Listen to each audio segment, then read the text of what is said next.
So let's make వేడి వేడి గోంగూర chicken pulao.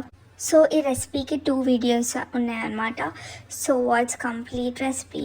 So chicken తీసుకొని 2 టేబుల్ స్పూన్స్ ఆఫ్ కారం, 1 టేబుల్ స్పూన్ ఆఫ్ ఉప్పు, 1 tablespoon of coriander powder, 1 tablespoon of jeera powder, and half tablespoon of పసుపు, and half tablespoon of pepper, and half a tablespoon of garam masala, and 2 tablespoons of పెరుగు వేసుకొని full అట్లా mix చేసుకోనమాట. Then అది పక్కన పెట్టుకొని ఒక pan తీసుకొని oil and 5-6 పచ్చిమిర్చి అండ్ గోంగూర వేసుకొని మళ్ళీ మిక్స్ చేసి ఇట్లా దగ్గర వరకు వేసుకోవాలన్నమాట. దెన్ అది చల్లారాక మిక్స్ చేసుకొని పేస్ట్ చేసుకోవచ్చు. Wait for the part 2. Bye.